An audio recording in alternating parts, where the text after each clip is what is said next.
Bom dia, irmãos e irmãs. Graça e paz a todos.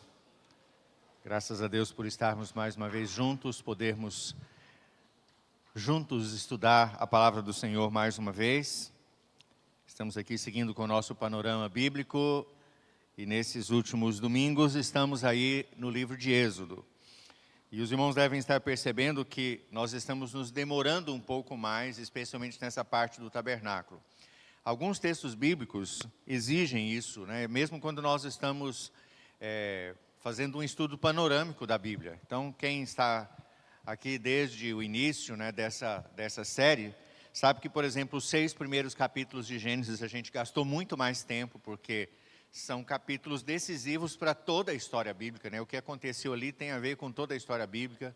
Depois nós nos detivemos um pouquinho ali no capítulo 12, aonde Deus, de uma maneira mais clara, Ele começa a chamar um povo, a formar um povo e a manifestar de uma maneira bem visível a sua aliança com esse povo.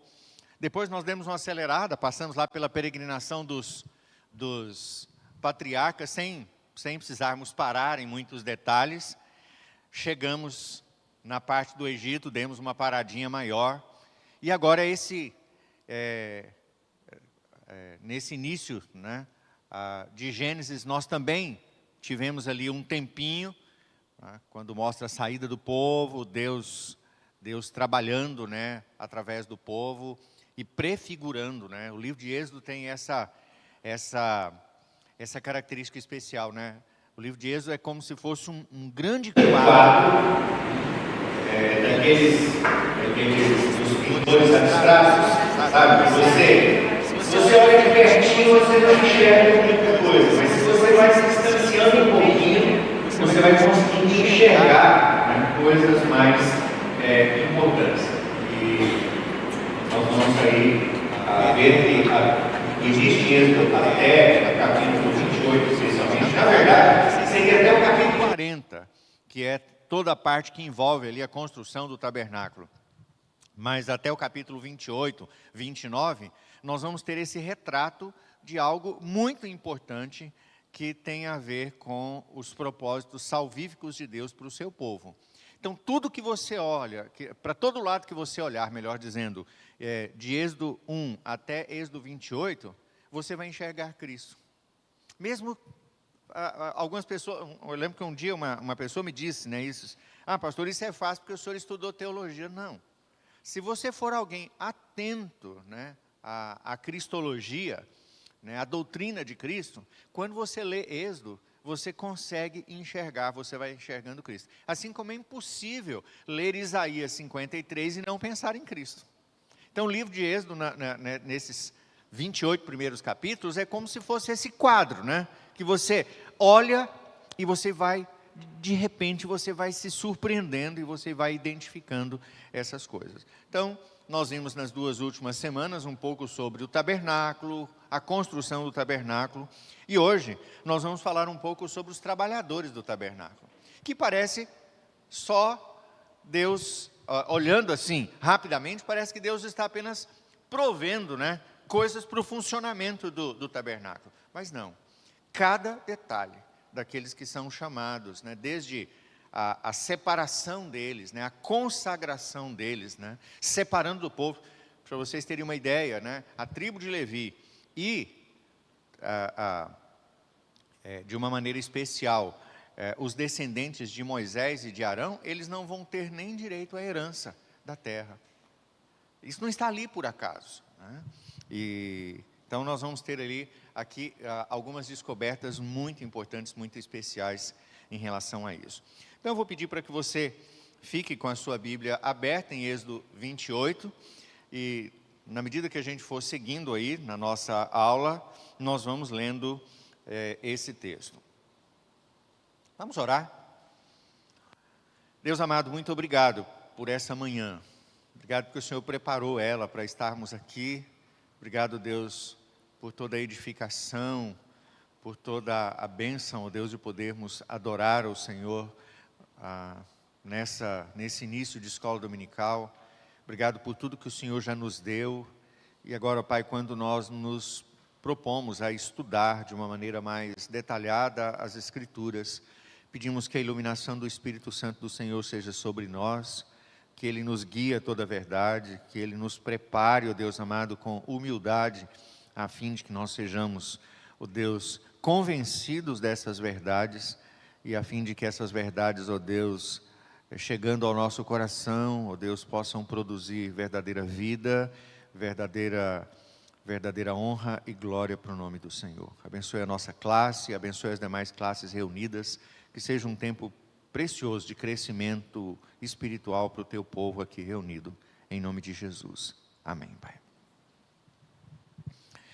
Uma das primeiras coisas que a gente deve mencionar, antes de falar sobre, especificamente sobre os trabalhadores do tabernáculo, é que, mesmo quando a gente olha para a arquitetura do tabernáculo, o que nós vamos observar é que Deus tem maneiras diferentes de ensinar, de manifestar os seus propósitos, a sua vontade, e Ele às vezes faz isso até de uma maneira inversa daquela que normalmente nós estamos acostumados, né? Por exemplo, Deus, Ele começa a descrever o tabernáculo de dentro para fora. Por quê? Porque a coisa mais importante do tabernáculo era a presença de Deus. Então, tudo o que é descrito no tabernáculo tem a ver com aquilo que está no centro do tabernáculo, que é a presença de Deus. Tanto que o tabernáculo, ele é conhecido como Deus habitando no meio do seu povo. Esse era o principal significado do tabernáculo para o povo de Israel. Então, quando a gente olha para dentro do tabernáculo, você vê a Arca da Aliança ali, ela não está ali apenas como um objeto religioso de decoração. Ela está ali porque ela é o símbolo maior da presença de Deus. Quando nós olhamos para essa arca, nós nos lembramos também de que ela está ali não apenas para revelar a presença de Deus, de uma maneira geral, mas para revelar um aspecto da presença de Deus que até então o povo não tinha, que era o aspecto da presença de Deus no meio do seu povo. Isso nos faz lembrar de Cristo. Ele é o Emanuel, Ele é o Deus conosco. Ele é o Deus que habita em nós. Ele é aquele que mais próximo de nós está. Além disso, se nós olharmos para o propiciatório, para os querubins, para a mesa da proposição, para o candelabro, cada um daqueles detalhes tem a ver com Deus antes de ser com o homem. O candelabro não está lá para iluminar o lugar para o sacerdote trabalhar. O candelabro está lá para nos lembrar que a luz eterna de Deus estará sempre no meio do seu povo. E o seu povo é exatamente aquele que enxerga essa luz. Quando todos os outros andam em trevas, o seu povo tem a luz de Deus no meio deles. Os pães estão lá para lembrar que não só de pão viverá o homem, mas de toda a palavra de Deus, que procede da boca de Deus. Mas que Deus, o Deus que sustenta o seu povo com a sua palavra, é também o Deus que sustenta o seu povo com a sua providência. E dá pão, dá roupa, dá tudo aquilo que nós necessitamos, como Jesus diz lá em Mateus capítulo 6. Não fique ansioso por essas coisas, porque Deus está com você e Ele sabe de tudo que você necessita. Ele conhece cada uma das suas necessidades. Tudo que nós olharmos, no tabernáculo aponta para Cristo. Começando do interior, até chegar lá do lado de fora do tabernáculo, como eu disse para os irmãos, o tabernáculo era um cercado de cortinas. Aquelas cortinas significavam, elas lembravam o povo que havia uma separação. Que por causa do pecado, ninguém podia simplesmente se aproximar de Deus de qualquer maneira. Mas apesar do tabernáculo ser cercado por todos os lados, havia uma porta.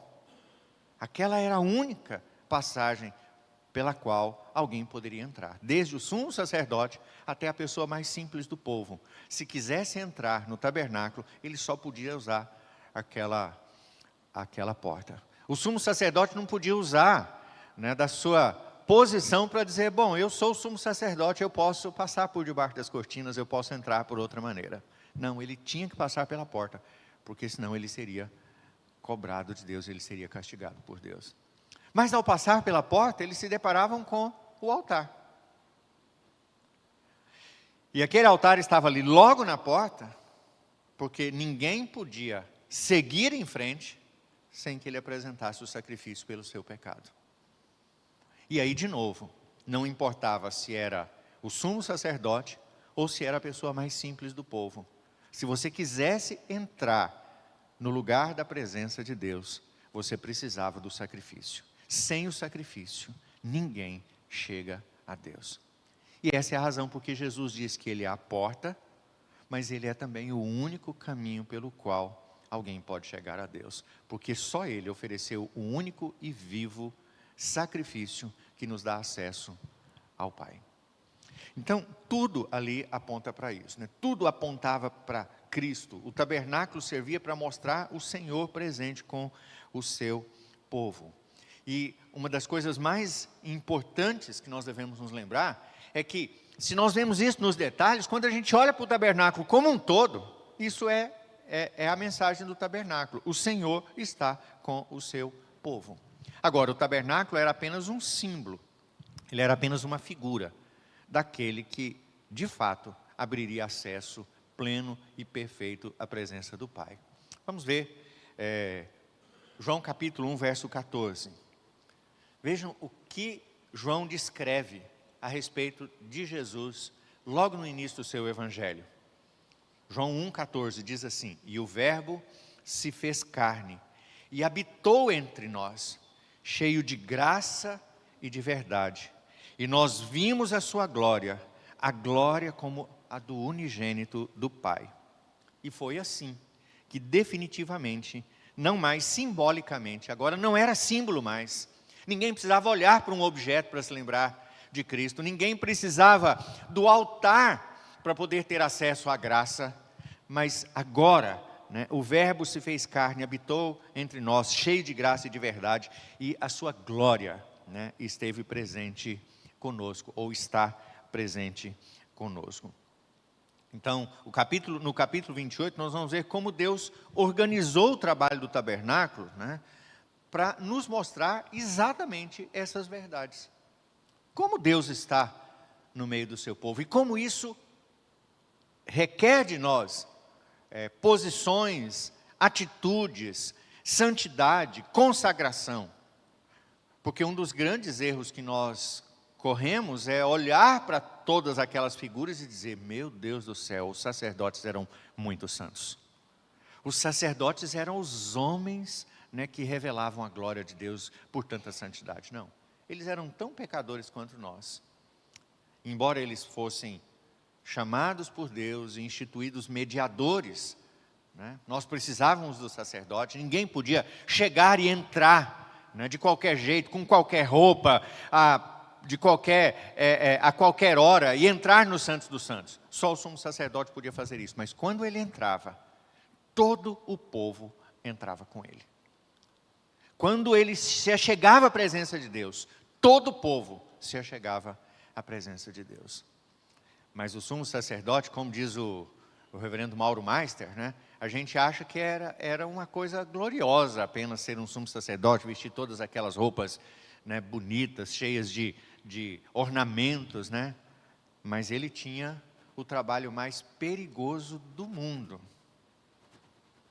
A gente não para pensar nisso, né? Era tão perigoso, a gente vai ver isso no decorrer do capítulo aí, que na roupa dele tinha uns sininhos, né, na altura do joelho dele, para que quando ele caminhasse lá dentro da tenda da congregação, as pessoas escutassem se ele estava vivo ou não. E havia uma corda amarrada na sua cintura, porque se o sininho parasse de tocar, as pessoas tinham que arrastá-lo de lá, porque ninguém poderia entrar lá. E se o sininho parava de tocar, as pessoas sabiam: Deus não aceitou o nosso culto e ele está morto. Então, são figuras muito especiais, são figuras muito interessantes para nós aprendermos aí. No capítulo 28, então, nós vamos ver como Deus organizou o trabalho, se é como ele preparou todo o trabalho no tabernáculo, especialmente como ele chamou e quem eram as pessoas que ele separou para trabalhar ali, para operar o tabernáculo, né? E como cada um deles cumpre a sua função no meio do povo. Então a primeira coisa é quem eram os trabalhadores do tabernáculo. Vamos começar aí nos versos 1 e 2 de Êxodo 28. Êxodo capítulo 28, os versos 1 e 2.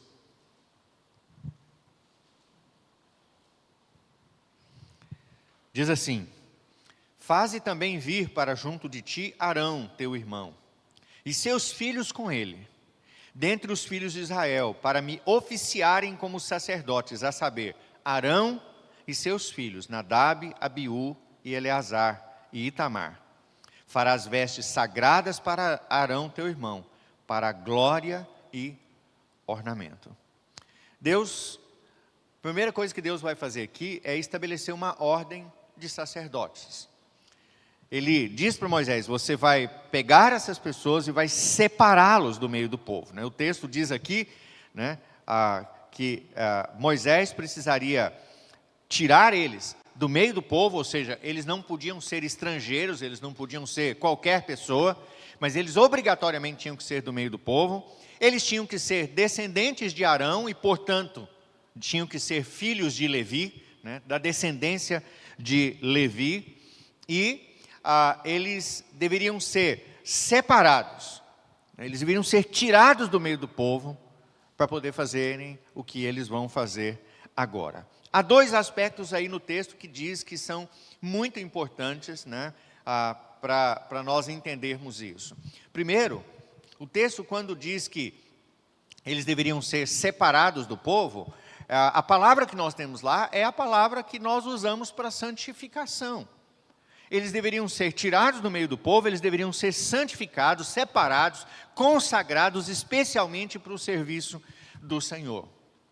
Por quê? Porque eles fariam a mediação entre o povo e Deus, eles seriam os únicos que poderiam se achegar à presença de Deus, ao lugar mais íntimo da presença de Deus, e, portanto, eles deveriam possuir em si mesmos uma dignidade, uma santidade, e deveriam ter uma consagração que distinguisse eles, inclusive, do restante do povo. Vejam, isso não faria eles melhores do que o povo, mas daria a eles uma responsabilidade e uma obrigação que era maior do que o povo, porque é aquela que o povo tem. O que aconteceu com o conceito do sacerdócio no decorrer dos séculos? O que os irmãos me dizem? Foi isso que aconteceu? As pessoas foram separadas, né? Elas passaram a ter um ofício, elas passaram a ter vestes especiais, e elas passaram a ser diferentes do povo, não pela santidade mais, mas pela posição que elas ocupavam. E a ideia não era de posição, mas a ideia era de alguém que, separado do povo, diante da obrigação, do peso da função, ele tinha que ter uma santidade e uma consagração diferente para estar ali onde eles estavam. Então, o primeiro aspecto é o da consagração, da santificação daqueles homens. Segundo, eles deveriam se vestir diferente do povo. E de novo, não era porque eles deveriam se mostrar melhores do que o povo. A gente tem às vezes essa ideia, né, de que todos aqueles paramentos do sacerdote é para que eles parecessem mais bonitos, mais gloriosos, mais autoritários do que todo mundo no meio do arraial. Não era para isso. Tanto que quando o sacerdote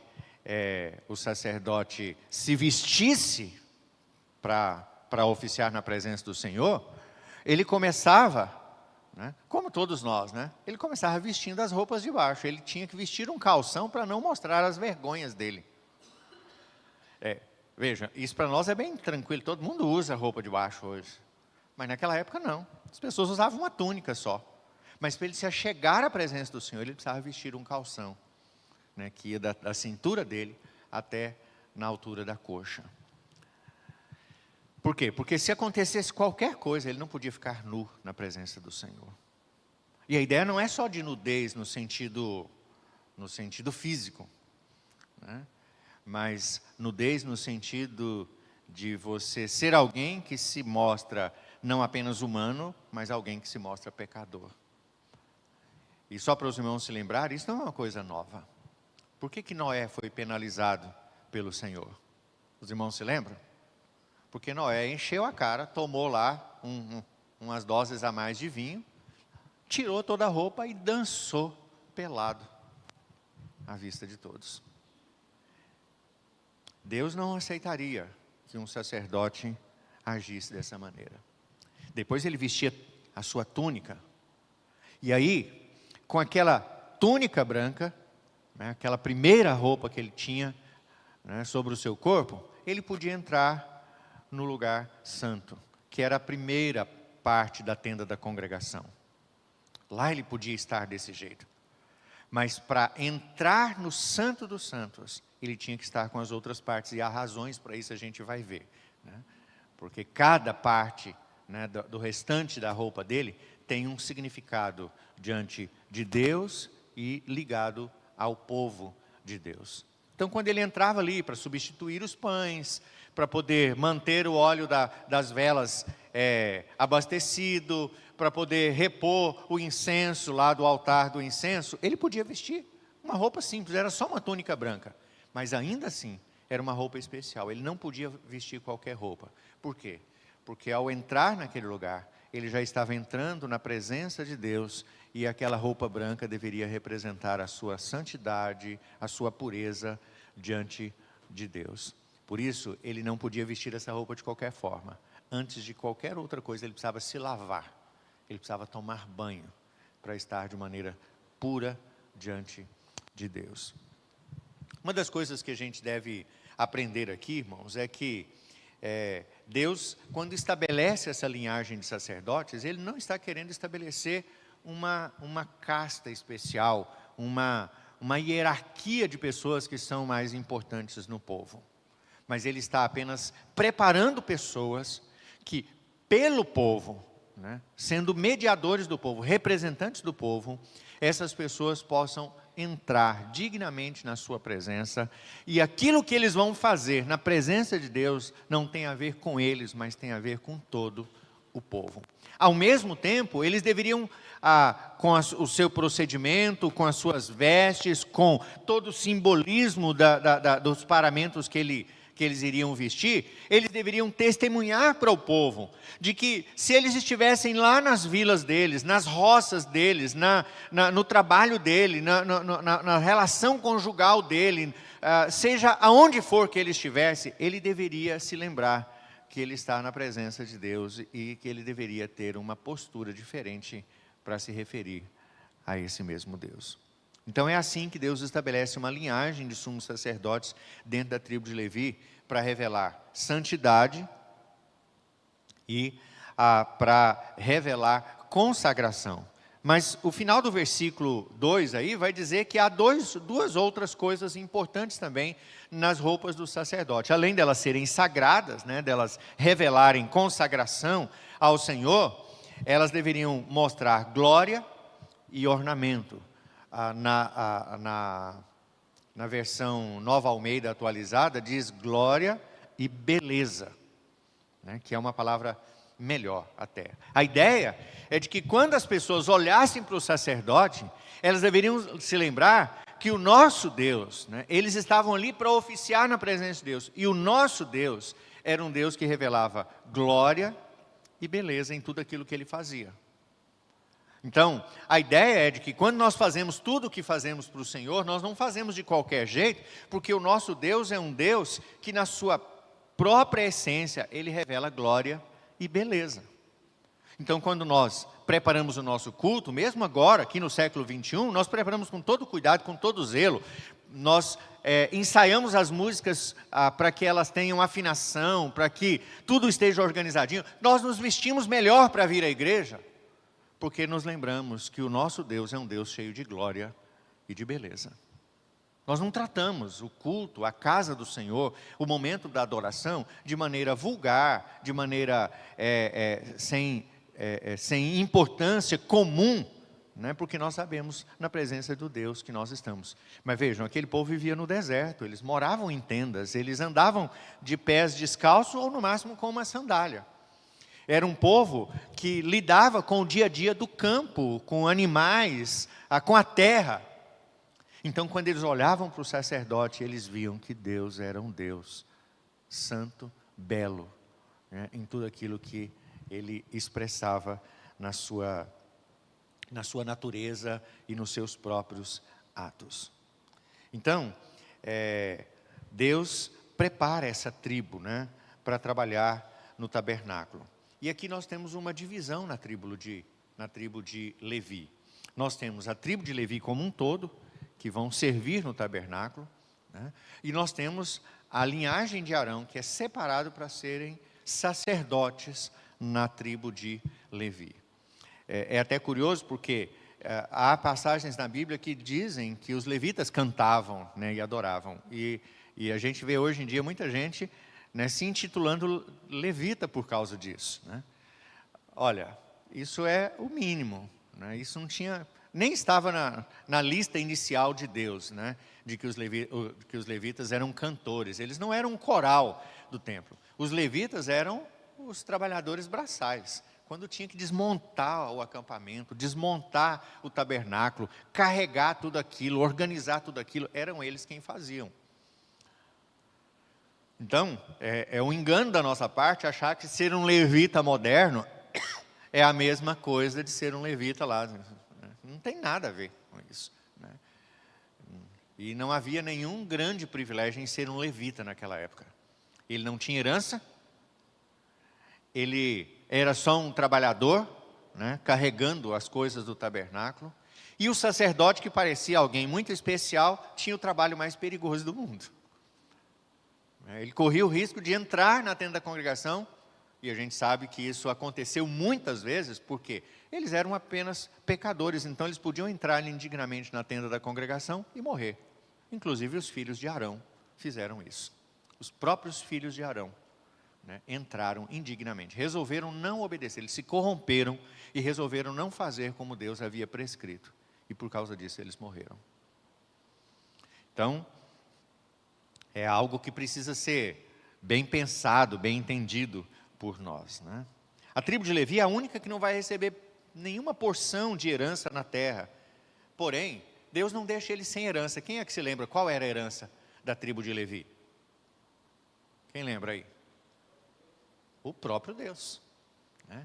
O próprio Deus era a herança. Então, Números capítulo 18, verso 20, diz também o Senhor a Arão: na sua terra herança nenhuma terás, e no meio deles nenhuma porção terás.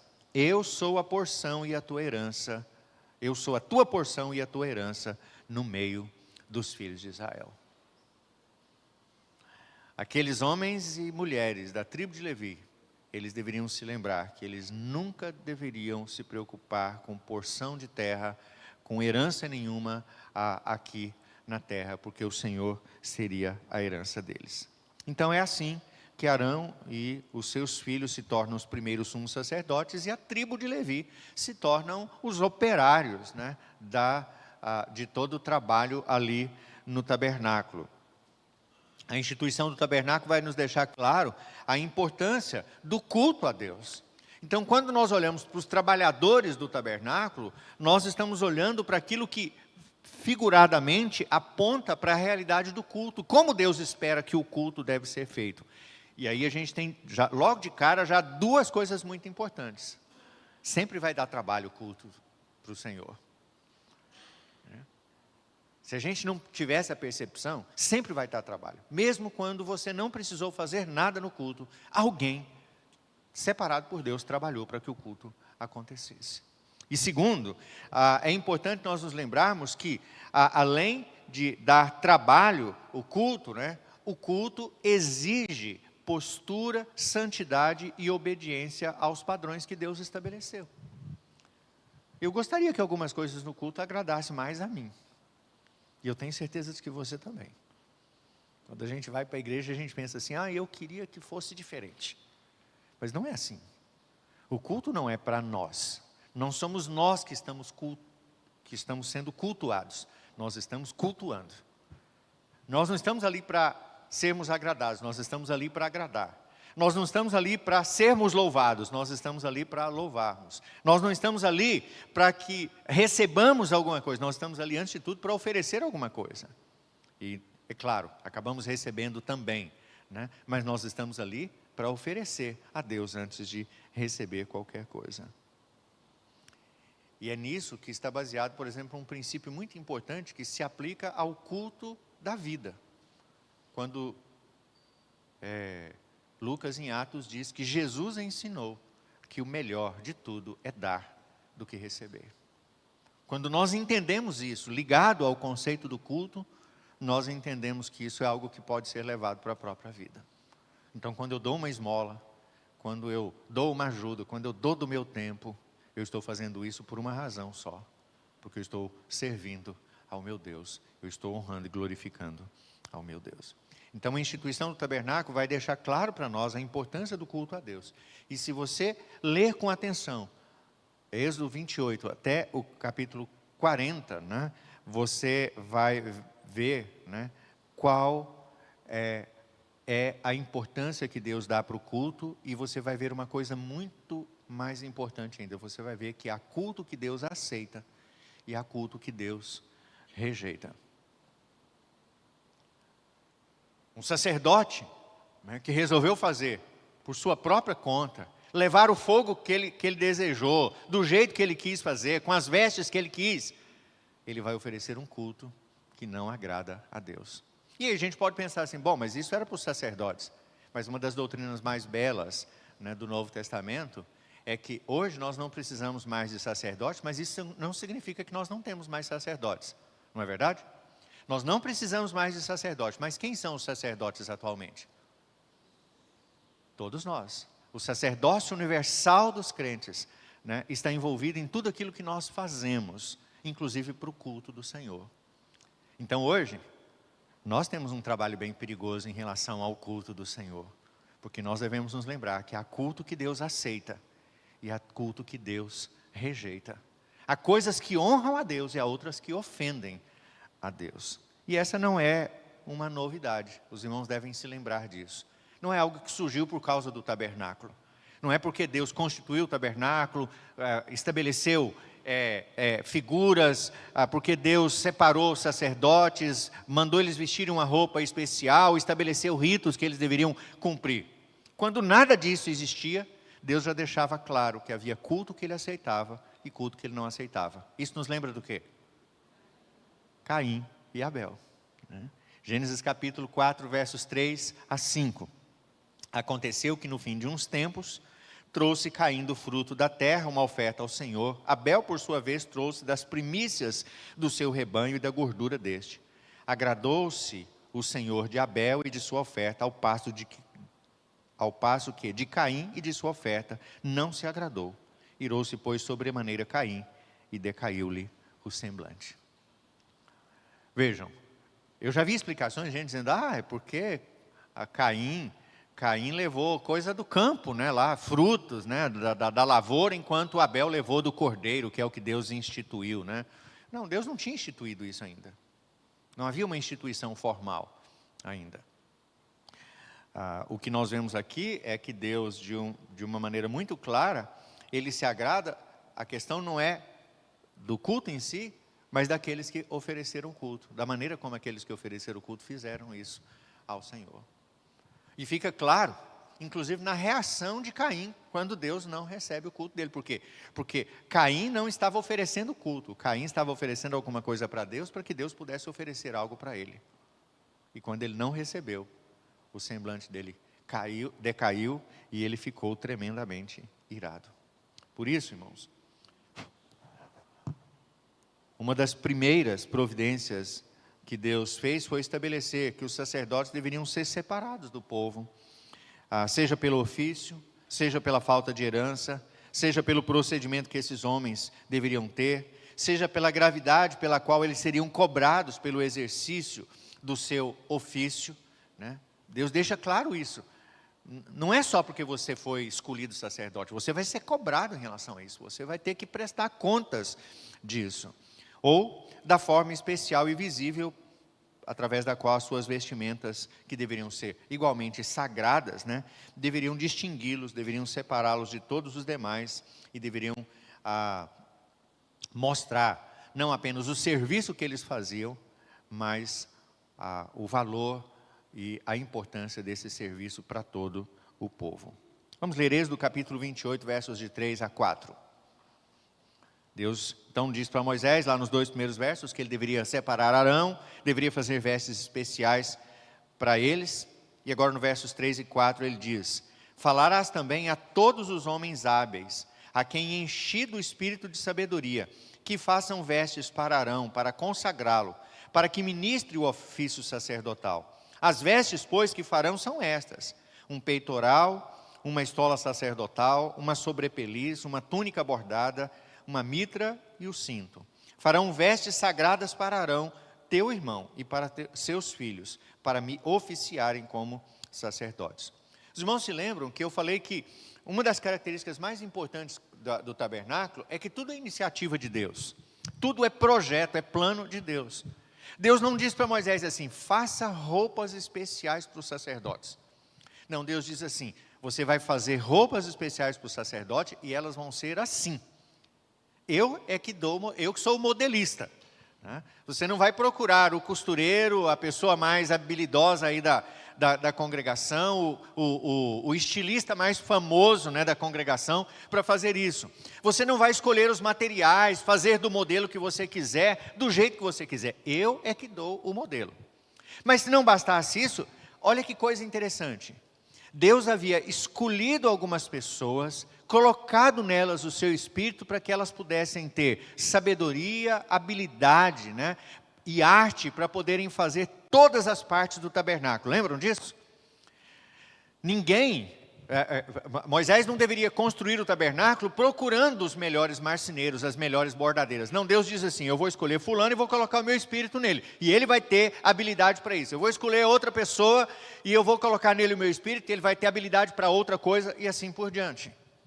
Porque não era uma construção humana, apesar de ser apenas uma tenda, não era uma construção meramente humana. Era Deus se colocando no meio do seu povo. Agora olha que coisa curiosa. Na hora de fazer as vestes dos sacerdotes, Deus escolhe quem? As mesmas pessoas. Ele diz para Moisés: você vá, né, lá e você vai falar com os homens sábios a quem eu enchi do espírito de sabedoria. É essas pessoas que vão fazer o que eu estou dizendo que deve ser feito. De novo, não era do jeito que Moisés quisesse. Arão não podia olhar no espelho, né? Se é que tinha espelho naquele dia, né? Mas Arão não podia olhar no espelho e dizer: não gostei muito desse modelito. Será que não dá para poder alongar a manga? Será que não dá para poder trocar a ordem dessas pedras preciosas que estão aqui no peitoril? Será que ao invés de púrpura a gente não poderia usar outra coisa? Não, ninguém podia fazer isso. Tudo tinha que ser feito conforme Deus planejou. E por isso, as pessoas que iriam executar, né, a manufatura daquelas roupas também eram igualmente pessoas que Deus havia separado, colocado o seu espírito, dado a elas sabedoria, dado a elas capacidade e arte para fazer o tabernáculo e agora também a roupa dos trabalhadores. A descrição das roupas sacerdotais, irmãos, ela tem grandes representações, né, de elementos extremamente importantes para o povo em geral. Por quê? Porque os sacerdotes, eles são também uma figura importante para o povo no Novo Testamento. A gente não pensa nisso, a gente olha para os sacerdotes e diz assim: que coisa interessante, eles eram importantes lá para o arraial de Israel, para aquele povo que peregrinou no deserto, né? Não, os sacerdotes são extremamente importantes para o povo do Novo Testamento também, nós aqui. Por quê? Porque os sacerdotes lá do passado, eles representam para nós aquilo que Deus espera de nós em relação ao nosso sacerdócio como crentes. Então, quando eu encho a boca para dizer: hoje eu sou, né, de um povo de propriedade exclusiva, eu sou de um reino de sacerdotes, para onde que eu devo olhar? Eu devo olhar para aquela figura lá do Antigo Testamento. A maneira como Deus preparou todas aquelas coisas. Mas normalmente a gente olha assim e diz assim: que coisa maravilhosa, que privilégio, que honra, né? Que distinção que eu tenho, né? Agora eu sou alguém. Não. Você deve olhar para lá. E olha que interessante. Nós somos levados a olhar para os sacerdotes lá do Antigo Testamento. Mas quando nós olhamos para os sacerdotes do Antigo Testamento, quem é que nós enxergamos? Quem? Mais alto? Quem? Jesus. Quando nós olhamos para os sacerdotes do Antigo Testamento, nós enxergamos Cristo. Ou seja, eu nunca vou ser como Levi, como Arão e como os filhos de Arão. Eu aprendo com eles, eu entendo o que Deus ensinou através deles, mas o modelo ainda é Cristo. Porque o modelo, para eles, também era Cristo da mesma maneira. Então a descrição dessas roupas sacerdotais, elas têm grande importância, inclusive para o povo do Novo Testamento como um todo. Aquele povo que depois Deus vai chamar de povo de propriedade exclusiva, separado para representar para o mundo. Vejam, os sacerdotes lá, eles tinham uma função, né? Melhor dizendo, eles tinham funções e eles tinham vestimentas que serviam como representação para o povo daquilo que Deus esperava do povo, daquilo que Deus estava fazendo para o povo e da própria presença de Deus no meio do povo. Mas agora, esse povo de propriedade exclusiva, esse reino de sacerdotes do nosso tempo, né, é um povo que é também chamado para mostrar para o mundo da graça, do amor e da própria santidade de Deus. Agora, a ideia não é que você mostra porque você vai entrar no templo. Nós nem temos templo mais, né? Nós nem temos tabernáculo mais, melhor dizendo. Mas agora, o fato é que aquilo que reveste as nossas vidas, quando nós saímos do tabernáculo, né? Quando nós saímos da igreja e vamos para o mundo, revela para o mundo da graça, do amor e da própria santidade de Deus. E daqui a pouco a gente vai ver, revela também da glória e da beleza de Deus, né, para esse mundo.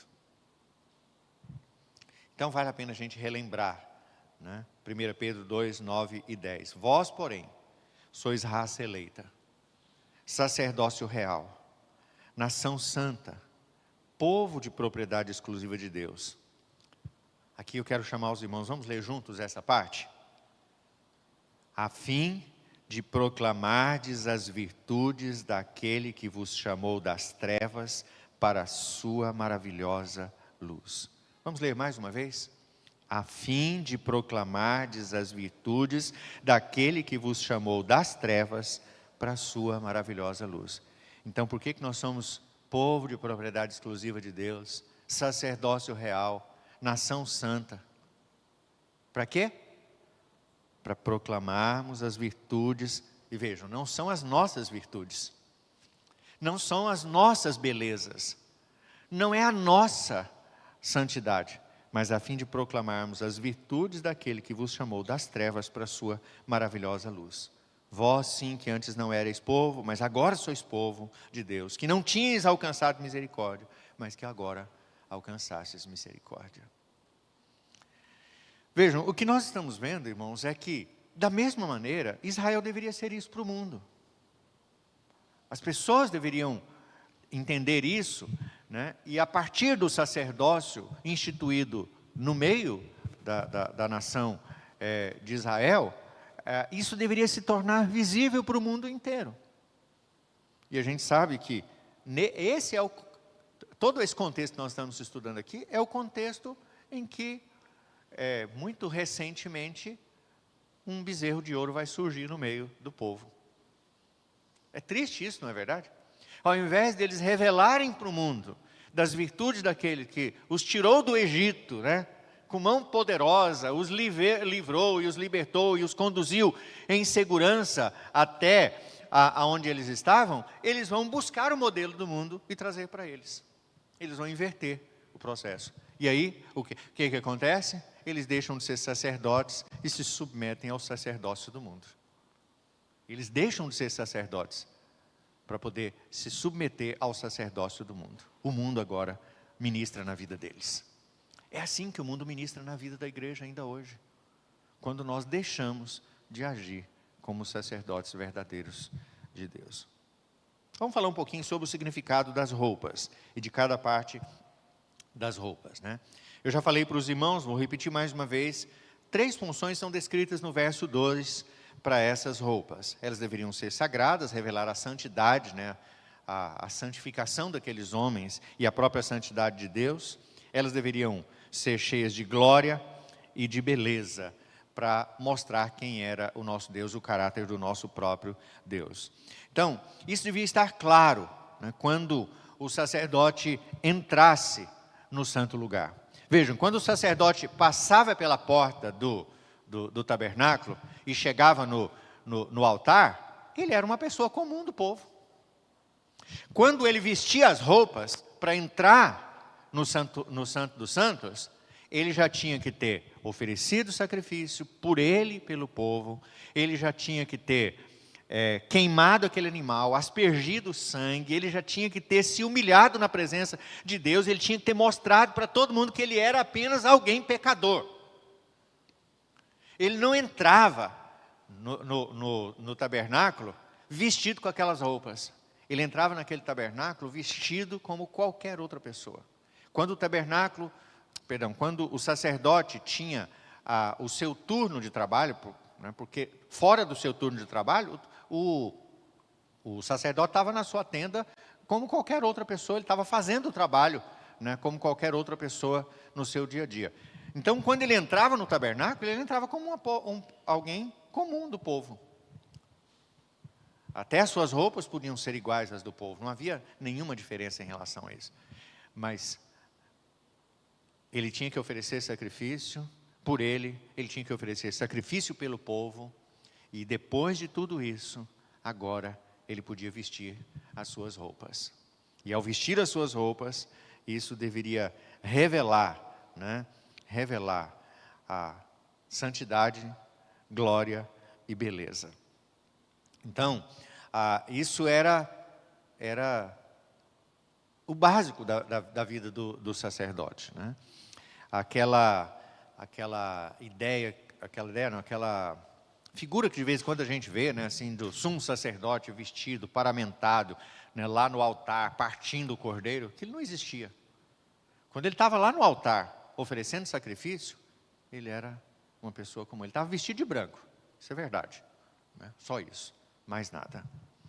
Mas ele não podia fazer isso de qualquer forma. Então, quando ele entrasse no Santíssimo Lugar, ele deveria estar apenas com uma túnica branca. Lá no Santo Lugar é que ele vestia as roupas do sumo sacerdote. Depois que ele ministrasse no Santo Lugar, onde ele estava apenas com a túnica branca, aí ele vestia as suas roupas, ele colocava todos os seus paramentos, e aí então, vestido com aquelas roupas, com a corda amarrada na cintura, com aqueles sininhos batendo no seu joelho, ele entrava no Santo dos Santos. E quando ele fazia isso, o povo que estava do lado de fora ouvia. O povo estava ouvindo. Ele está se vestindo com a glória, a santidade e a beleza do nosso Deus.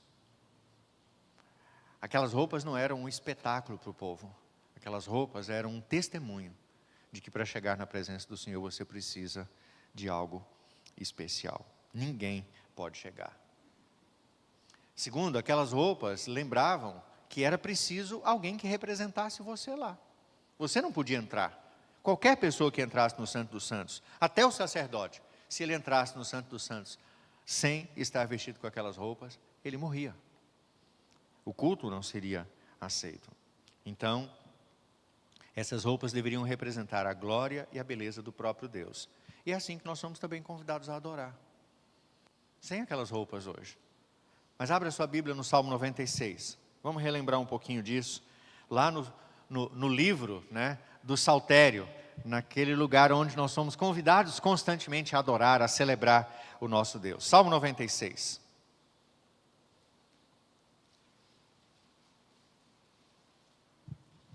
Diz assim. Vamos ler alternadamente? Todo mundo lê? Eu leio um versículo, os irmãos leem outro. Então vamos ler. Cantai ao Senhor um cântico novo, cantai ao Senhor todas as terras.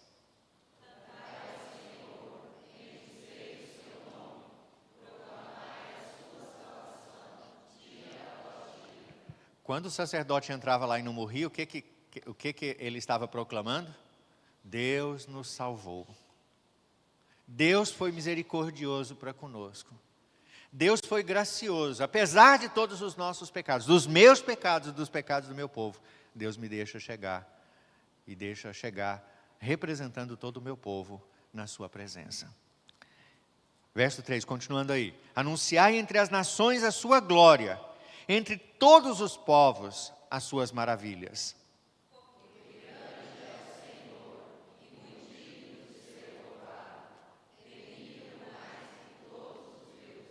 Porque todos os deuses dos povos não passam de ídolos.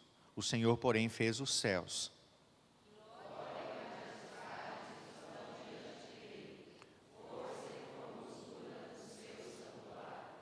Vejam só.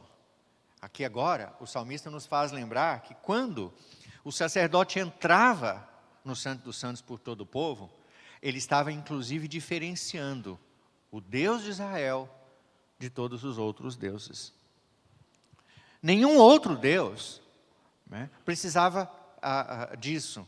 Nenhum outro Deus mataria o seu adorador se ele chegasse e oferecesse outra coisa. Na verdade, o Deus de Israel era o Deus, como ele diz aqui, temível mais do que todos os deuses. E ele é assim porque todos os deuses dos povos não passam de ídolos, mas o Senhor, ele fez os céus, e ele é revestido de glória e majestade, força e formosura estão no seu santuário. Então, tributai ao Senhor, ó famílias dos povos, tributai ao Senhor glória e força. Vamos lá?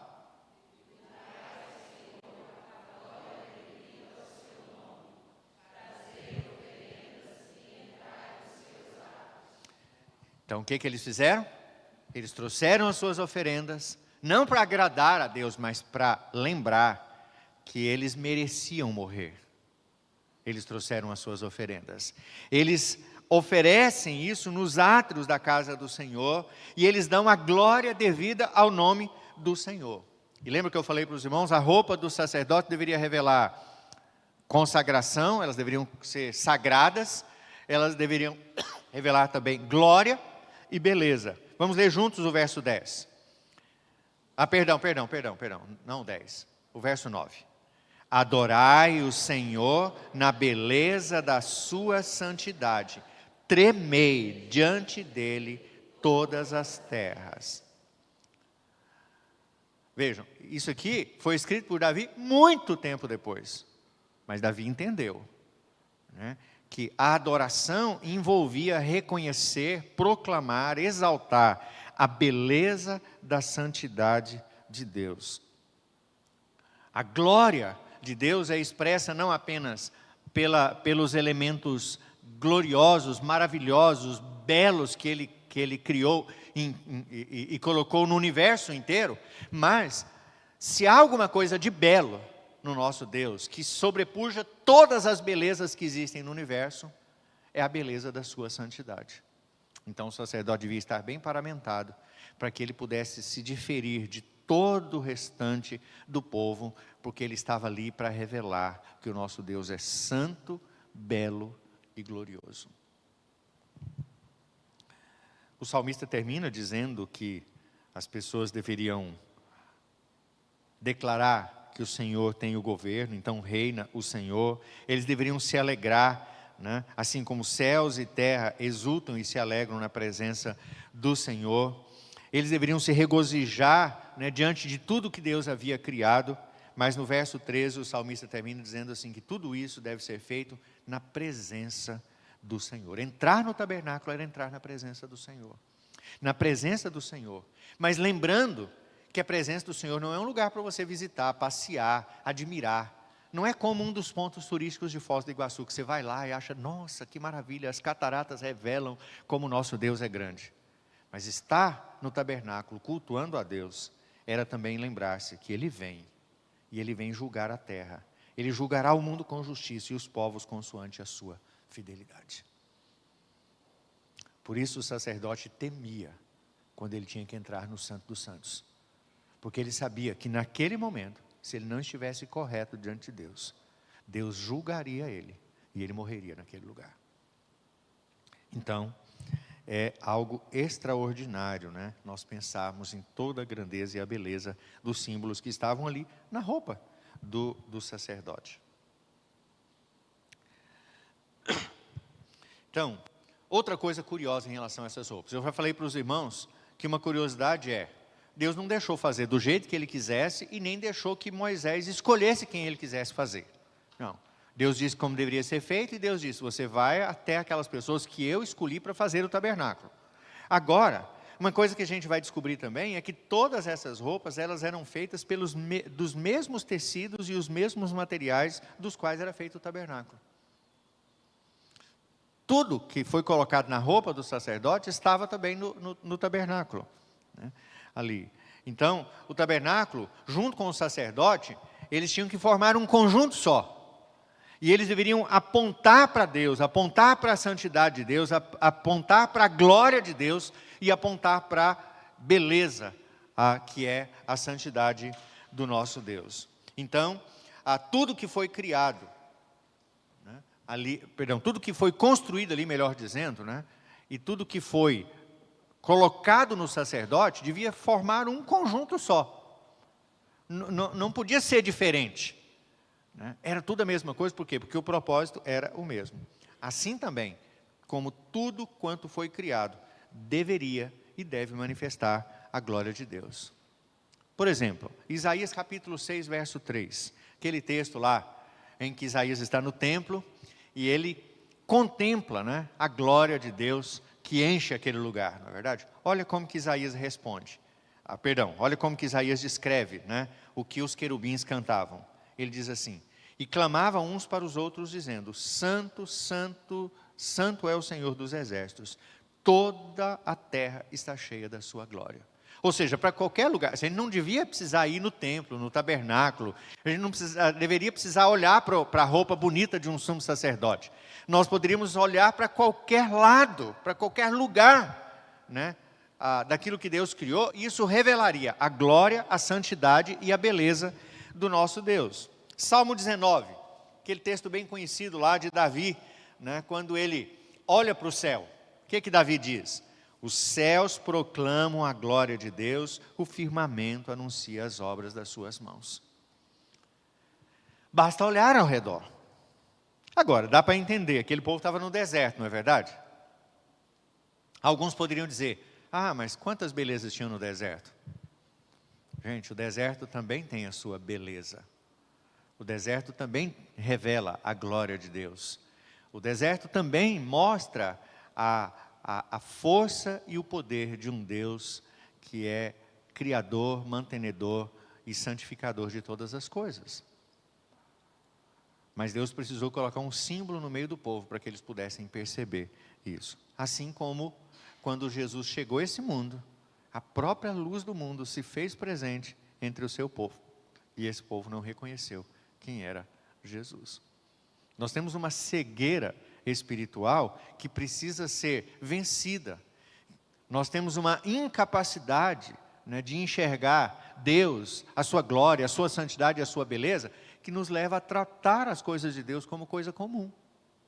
É por isso que às vezes Deus precisa colocar símbolos, Deus precisa colocar leis, Deus precisa estabelecer ritos, Deus precisa declarar a sua glória no meio do seu povo, através até do julgamento que ele faz. E sabe de uma coisa interessante, irmãos? Quando o sacerdote entrava no tabernáculo, o povo ficava observando.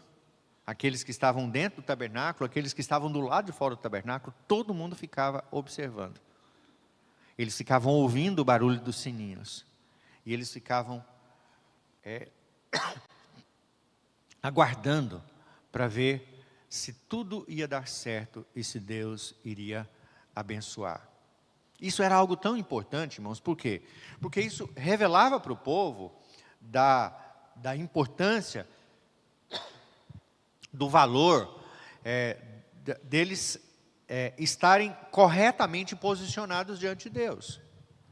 Não só o sumo sacerdote, mas todos.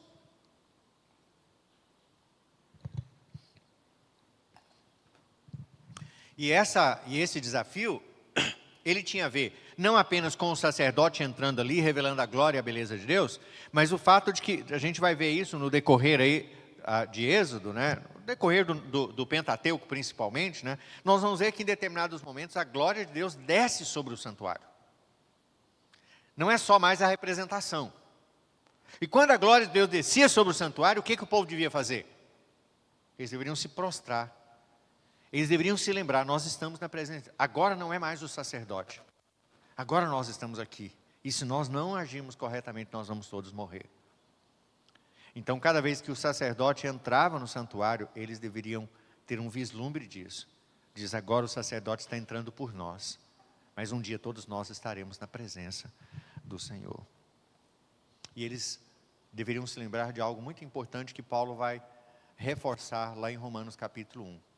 É que não ter a percepção dessas coisas nos torna indesculpáveis. Nos torna culpados e indesculpáveis. Romanos capítulo 1, versos 19 e 21. Porquanto, o que de Deus se pode conhecer é manifesto entre eles. Como que era manifesto entre eles? Através do culto, do sacerdote, do sacrifício, da beleza das roupas, da beleza do santuário, de cada cortina, de cada cobertura que havia sobre a tenda da congregação. Tudo aquilo revelava, manifestava diante dos olhos deles, né, o conhecimento de Deus. Porque Deus lhes manifestou. Porque os atributos invisíveis de Deus, assim o seu eterno poder, como também a sua própria divindade, claramente se reconhecem desde o princípio do mundo, sendo percebidos por meio das coisas que foram criadas.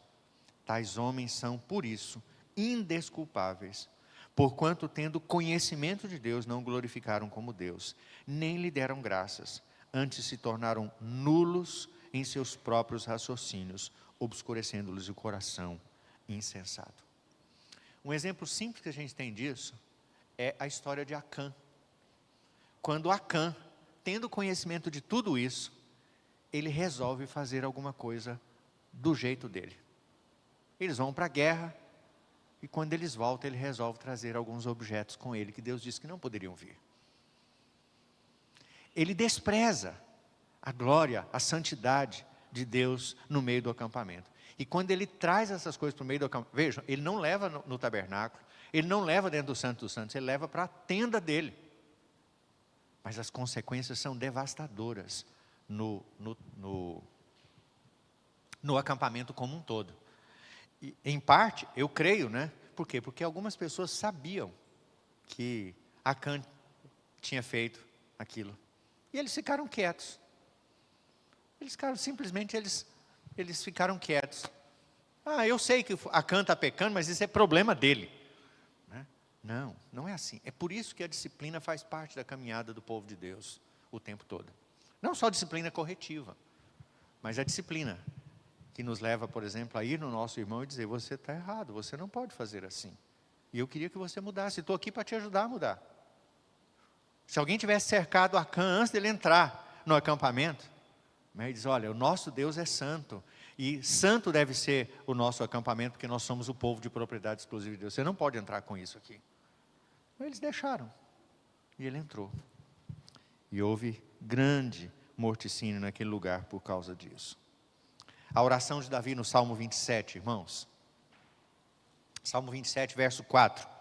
Davi diz assim, uma coisa peço ao Senhor e a buscarei, que eu possa morar na casa do Senhor todos os dias da minha vida, para contemplar a beleza do Senhor e meditar no seu santo templo.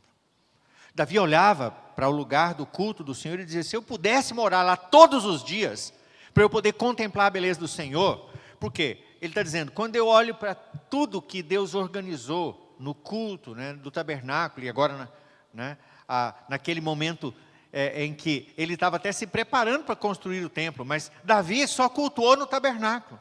Ele disse, se eu pudesse, eu moraria lá no tabernáculo, para poder contemplar a beleza do Senhor e meditar no seu santo templo. Então, dessa maneira, irmãos, a roupa do sacerdote, ela representava um peso enorme, uma vez que o sacerdote deveria levar sobre os ombros o peso de tudo o que acontecia no meio do povo.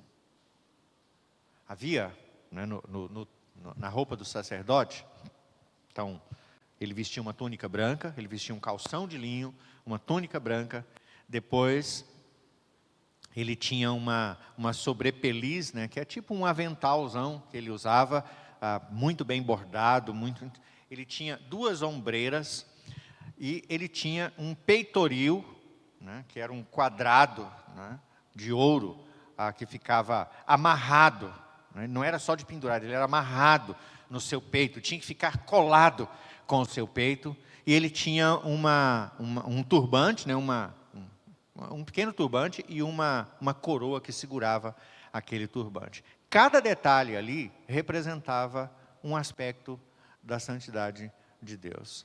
A túnica branca, a própria santidade de Deus, a sobrepeliz bordada, né, com toda a beleza e com materiais nobres e preciosos, a beleza de Deus, a placa, né, do peitoril, né, de ouro, né, mostrando a preciosidade do nosso Deus, com pedras preciosas, né, 12 pedras preciosas, cada uma delas representando uma tribo do povo de Israel, né, mostrando quão precioso é o povo de Deus. Mas nos ombros dele havia mais 2 outras pedras, e nessas pedras havia, de cada lado, né, escrito o nome de 6 tribos, 6 de um lado, 6 do outro. Então, quando o sacerdote entrava no Santo dos Santos, ele entrava não apenas levando as tribos no peito, né, colado no seu coração, né, bem próximo do Senhor, porque o sacerdote ali era o nosso mediador até o Senhor, mas ele levava também nos ombros o peso de tudo aquilo que as tribos faziam, de bom e de ruim. Ele levava, era o peso da glória de Deus. Diz, Oswaldo. Espera aí que já vai chegar o microfone aí, irmão. Então, quando ele entrava ali, o peso daquilo não era o peso dos materiais, mas era o peso, né, que no cantinho ali. Isso. Então, não era o peso dos materiais, mas o peso da responsabilidade de diante de Deus representar, né, todo o povo. Diga, Oswaldo.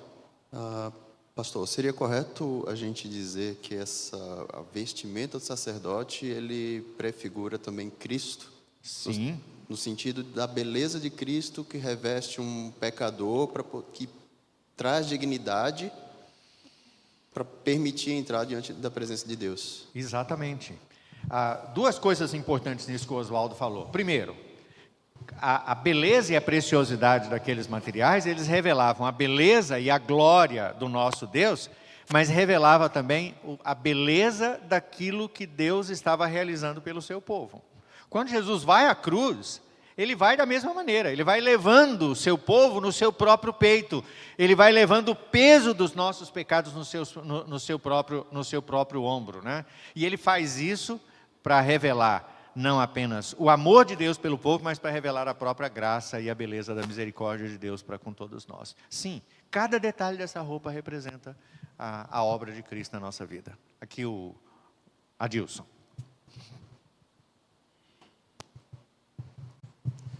E em 2 eventos, os sacerdotes tiveram assim um peso de culpa, vamos dizer.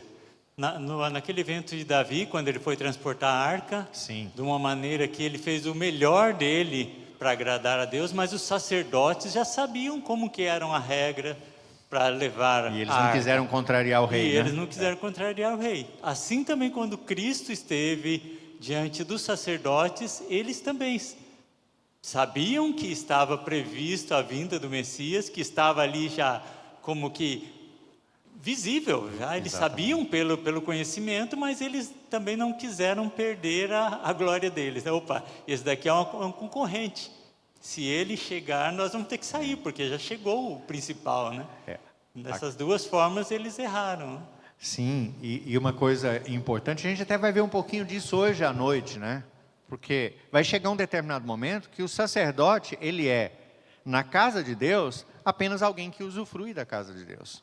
Ele não é mais alguém que representa o povo diante de Deus, né? Na época de Jesus, por exemplo, os irmãos devem se lembrar que Jesus é levado à casa dos sumos sacerdotes, Anás e Caifás, lembra? Olha, durante toda a história, Deus instituiu um único sumo sacerdote. Quando morria um, se consagrava o outro, né? Mas naquele momento havia 2 sumos sacerdotes. Eles não eram parceiros, mas eles conviviam juntos ali, porque eles usufruíam do templo. E eles foram os responsáveis, inclusive, pela condenação de Jesus, né? Então, eles foram realmente responsáveis, inclusive, para que o povo não reconhecesse Jesus, né? Porque eles eram os representantes do povo ali naquele momento, né? Então, sim, é verdade tudo isso, né? Todas essas coisas apontam para Cristo, e os sacerdotes, eles têm culpa, sim, nessa história, né? Eles trouxeram sobre si culpa para tudo aquilo que eles tinham que fazer. Bom, eu não estou nem perto de terminar aqui, irmãos, né? E nosso tempo já passou. Eu queria parar por aqui, né? E dizer para os irmãos o seguinte: quando nós pensamos nos sacerdotes, né, naqueles que trabalhavam no templo, nós não devemos pensar neles apenas como trabalhadores do templo.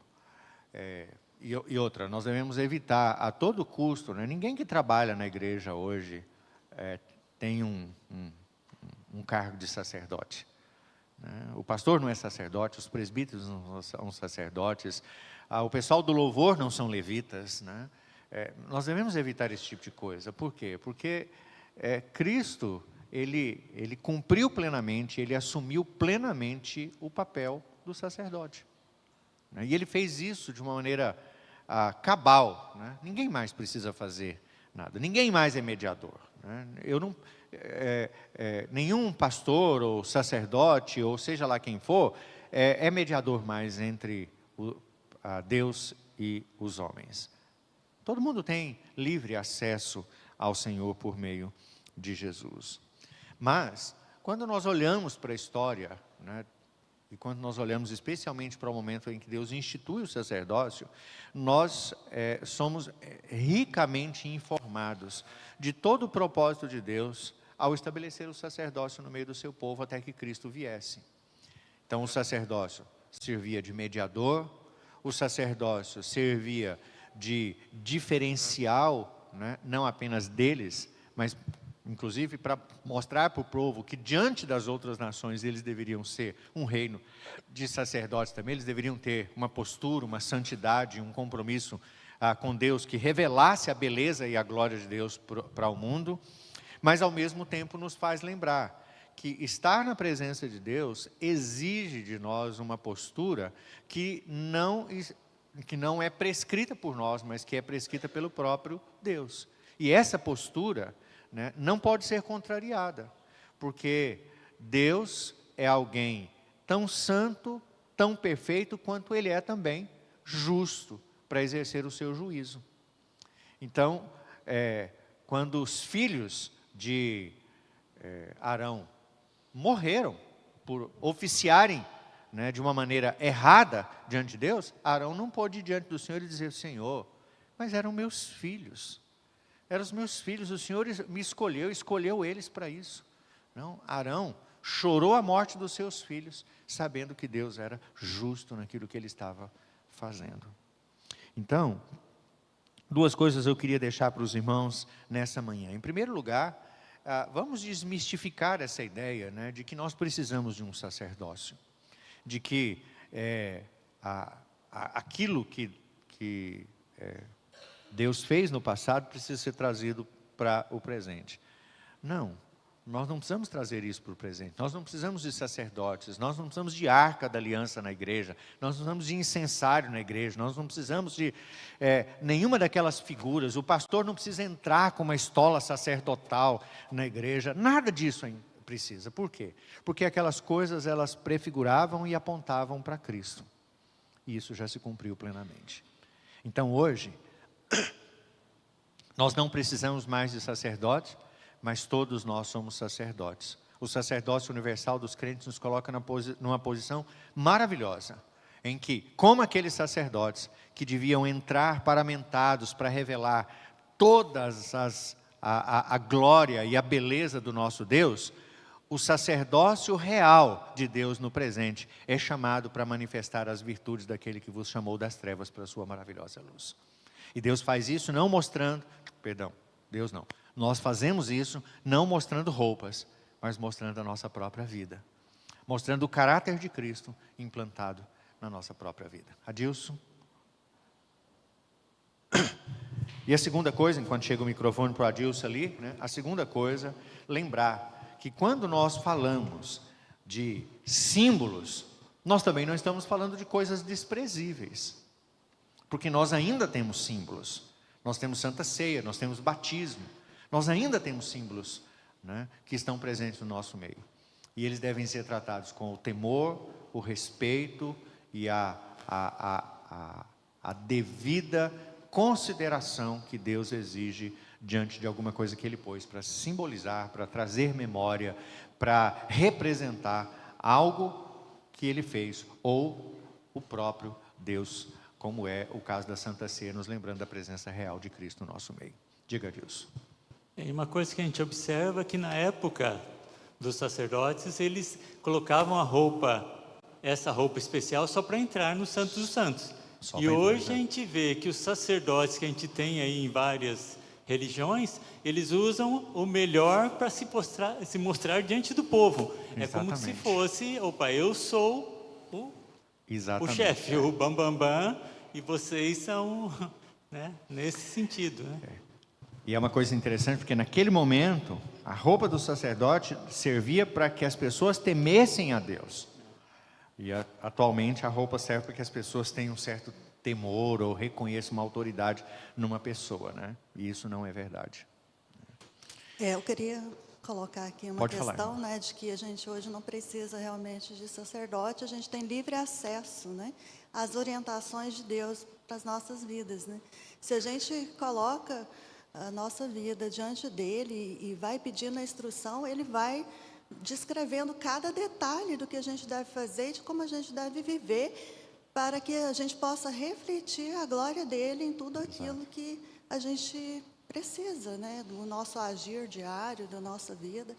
Então, assim, eu fiquei emocionada de vendo o Senhor descrevendo assim, e Deus falando comigo, assim, me dando orientações de questões que eu tenho colocado diante de Deus, e Ele vai dando, e aqui Ele foi dizendo claramente como que eu devo fazer isso, aquilo outro que eu tenho colocado diante dEle. Exato. Né? Então, assim, quando a gente se coloca realmente assim diante de Deus e usufrui, né, desse livre acesso que nós temos diante dEle hoje, Ele vai conduzindo cada passo da nossa vida e orientando em tudo aquilo que a gente precisa para conduzir a nossa vida refletindo a glória dele. E uma coisa especial que nós temos hoje, né, é a lembrança, né, aquele texto que o Elton leu no início da nossa escola dominical, né? Nós temos a palavra de Deus que nos lapida, nos prepara, nos reveste de tudo aquilo que nós precisamos para poder chegar à presença do Senhor, né? E para saber, né, tudo que o Senhor requer de nós. Ok, irmãos, peço desculpas porque hoje eu passei muito, né, do horário, mas vamos orar e deixar os irmãos irem almoçar e descansar para logo mais nós estarmos de volta aqui. Vamos orar. Senhor Deus, muito obrigado por esse momento, pela oportunidade que o Senhor nos deu de aprendermos mais, ó Deus, a respeito daqueles que o Senhor separou, ó Deus, para trabalharem lá no tabernáculo, da importância, ó Deus amado, de tudo aquilo que o Senhor prescreveu para eles, mas acima de tudo, ó Deus amado, nós te agradecemos por nos lembrar que tudo aquilo, ó Deus amado, era apenas uma figura que apontava para Cristo. E se no passado, ó Deus, o povo teve o privilégio de terem sumos sacerdotes fiéis, que realmente, ó Deus, a revelaram com a sua vida e com as suas vestimentas a santidade, a glória e a beleza do nosso Deus. Hoje nós temos isso de uma maneira muito mais clara, muito mais efetiva em Jesus Cristo, o nosso verdadeiro sumo sacerdote, aquele que não ofereceu sacrifício, mas a si mesmo se ofereceu para que nós pudéssemos ter livre acesso à presença do Senhor. Muito obrigado, Deus, pelo privilégio que o Senhor nos dá de sabermos que em Cristo nós encontramos todos os benefícios que o teu povo, ó Deus, podia receber através de qualquer sacerdote instituído pelo Senhor no passado. E muito mais, ó Deus, porque em Cristo nós encontramos o livre e perfeito acesso à presença real do Senhor. Nós te agradecemos por isso e oramos no nome de Jesus. Amém, Pai. Amém. Deus abençoe a todos, um ótimo final de domingo, um bom almoço para todos e até logo mais à noite, se Deus assim nos permitir.